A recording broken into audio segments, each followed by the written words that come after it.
What's up, guys? Episode number 10, Take on New York Sports. Recording this on Friday, December 18th. Thank you guys for listening. Twitter, Instagram, Take on NY Sports. I'm Anthony Heaton, your host, as always. We're going to dive right into it, and we're starting with the NHL today.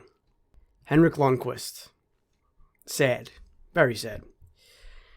I want to just read you guys what he had posted in case, you guys haven't seen it yet. But it breaks my heart, literally in parentheses, to share this news. I will not be joining the Capitals this upcoming season. After many weeks of tests and conversations with specialists around the country, it's been determined that a heart condition will prevent me from taking the ice.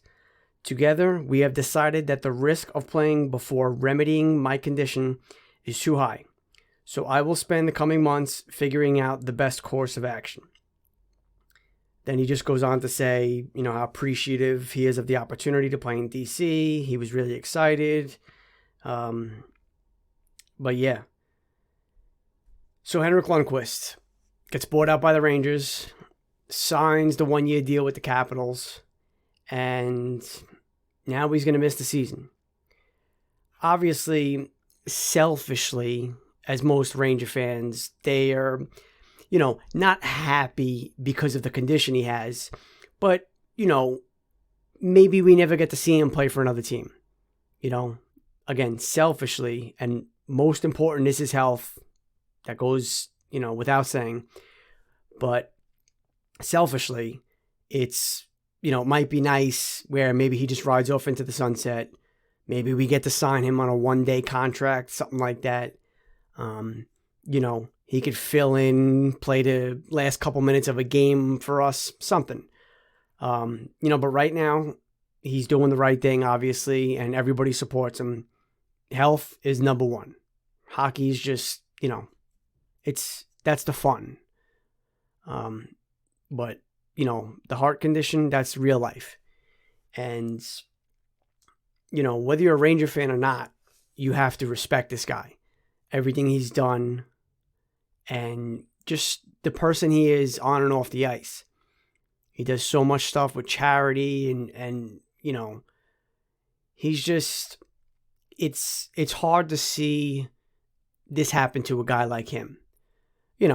You got a bunch of jerks out there, Brad Marchand, Tom Wilson, You don't ever want to see this happen to anybody because, again, they're all people, but Lundqvist is probably the last person you'd want this to happen to. And, it's, I don't know the specifics of it, and I don't think he's really gotten into it, whether it's, a fear of contracting COVID, or if it's just a straight up heart condition that maybe the grind of another season is just too much for him. But either way, Hank, we wish you the best, speedy recovery, and you know what? If you want to play after this season and somebody wants to sign you, God bless. So that's where we kick things off. Henrik Lundqvist. Nothing new with the NHL as far as start date. Still targeting the 13th. Teams are starting to, not officially get together for training camps, but you see a lot of stuff on social media, people practicing, getting ready. And, hopefully we're just a few weeks away. There's actually talk about that all-Canadian division might have to play in the U.S., which would be kind of rough for them, I guess, because if their families live in Canada, then they're going to have to almost bubble for a 52, 56 game season away from their families. Unless, of course, they just come with them and stay. But, some final details still being worked out there. On the NBA front, we'll get to the Knicks in a second, but James Harden, wants to be traded. The Nets are one of the destinations, as well as the 76ers. The Rockets are trying to expand their trade talks, beyond just those two teams. Maybe a 3-team trade, something like that, even if Harden does wind up on one of those teams. Just gives them a little more flexibility, and they, at this point, want to trade him. It's just going to be a headache all season with the questions, and, he's a really, really, really good player. One of the top players in the league, but, it's, and I've said this before, and I'm sure you guys have heard it, but it's like pickup basketball at this point. There should be no GMs. Wherever you want to play, that's where you're going to play. You could force your way out of any situation. You could, kind of force who you want to be the coach of your team. It's all about the star players in this league. And, here's another example. Harden wants out, and, he's probably going to get his wish because the Rockets don't want to deal with it. The Knicks, New York Knickerbockers, 2-1. No, it's preseason. I know they haven't played anybody, Detroit and Cleveland, but they look like they're going to be a fun team to watch. With all the kids that they have out there busting their asses, you like to see that hustle. And Tom Thibodeau had a really good quote that he was saying. He was just saying, learn, grow, get better every day. And that sums it up completely. You got young kids, some just starting out the NBA career, and they just got to grow, get better, and then hopefully next year, whoever's remaining as a quote-unquote superstar, maybe Kawhi Leonard, but someone like that, you can bring in and put the good young talent around a superstar like that. And then you got a competitive team, You figure you make the playoffs, and then once you get in, who knows? I know right now the Eastern Conference is stacked. I mean, the Nets, Sixers, Raptors, Bucks, Celtics, Heat, of course, defending Eastern Conference champions. So it's going to be a tough hill for them. I know this year especially is just about growing. Just grow and see where we are next year. Quick on the baseball, nothing really there either. Michael Wacha, former Met, obviously a former Cardinal before then, signs with the Tampa Bay Rays. Does this mean now they look even harder into trading Snell? Remains to be seen. Brian Cashman says DJ is our top priority. Believe me, we're working on it. And again, you got to see what the offers are out there for him before we outbid ourselves.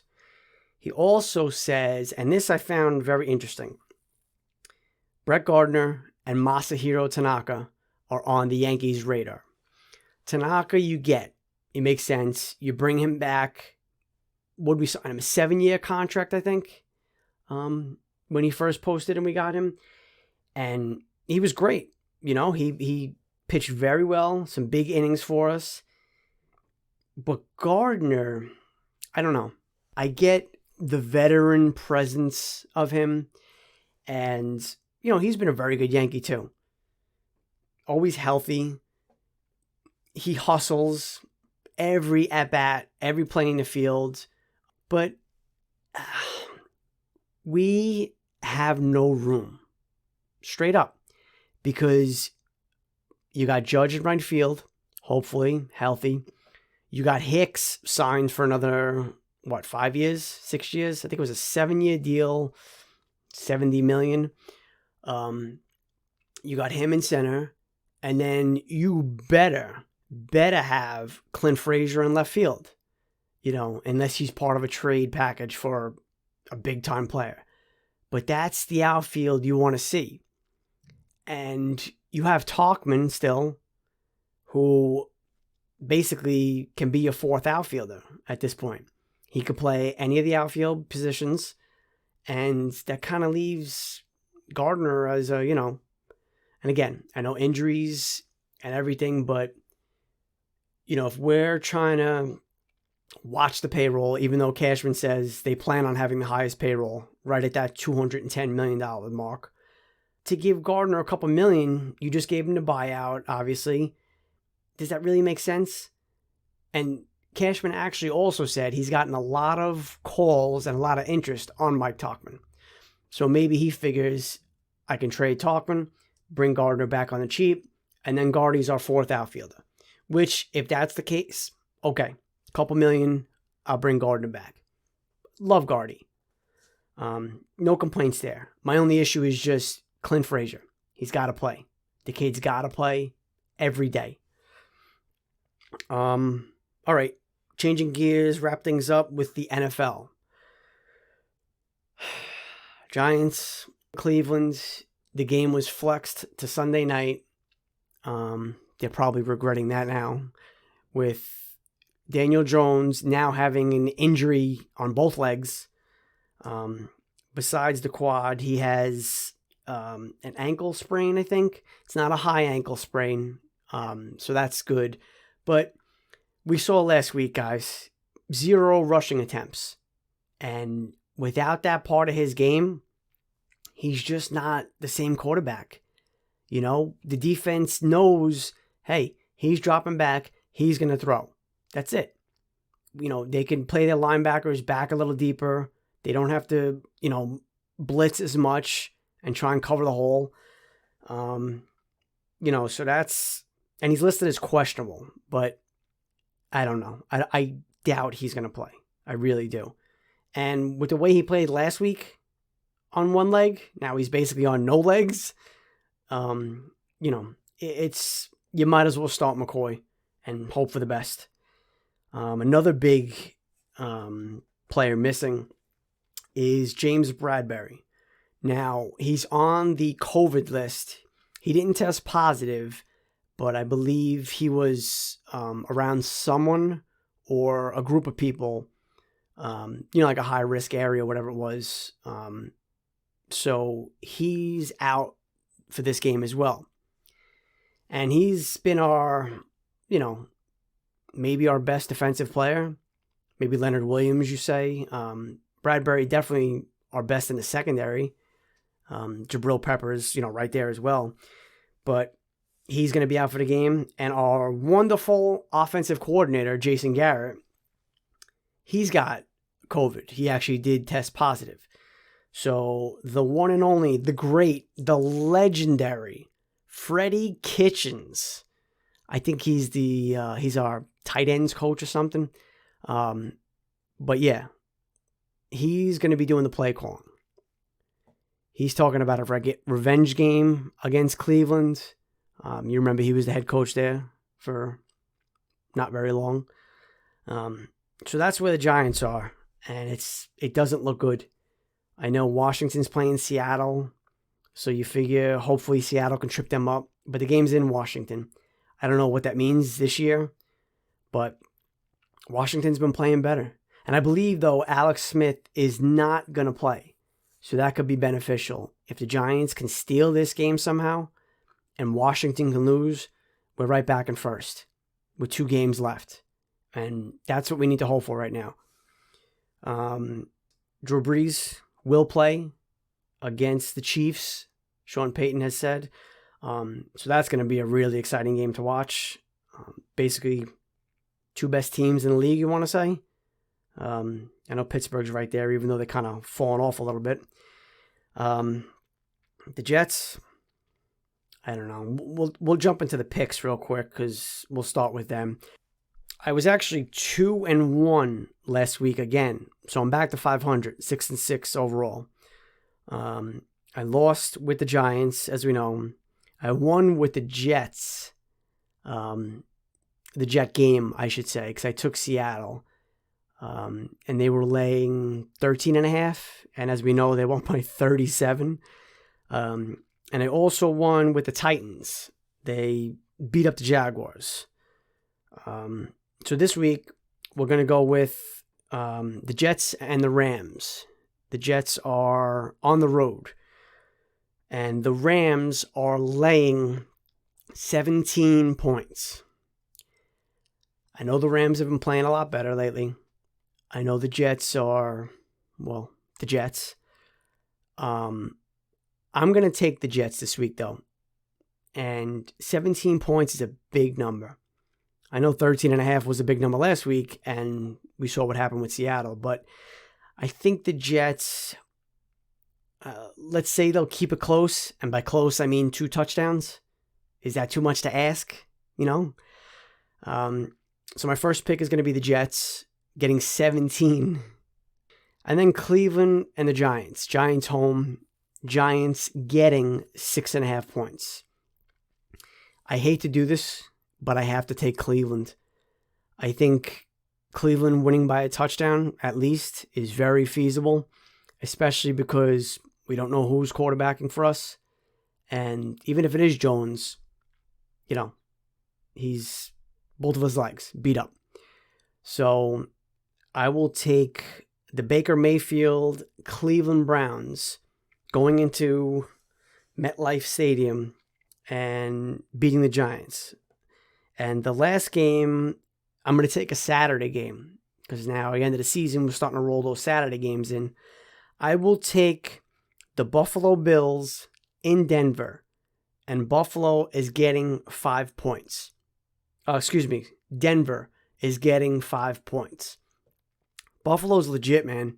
They really are. I don't care that the game's in Denver. Buffalo wins this by a touchdown. At least they should. I don't think Buffalo is going to be the team that knocks off the Chiefs, but I think they'll give them one hell of a ride come postseason. And, 5 points isn't a lot. I consider it not a lot if it's within a touchdown, when the teams are this vastly different, in my opinion, skill-wise. So, again, Jets getting 17 at the Rams, Cleveland laying 6.5 at the Giants, and Buffalo laying 5 in Denver. So those are my football picks. We will see how I do. And that's going to wrap up episode number 10, guys. Monday, the 21st. Fingers crossed. I did a test run again, and we should be good to go for the live episode.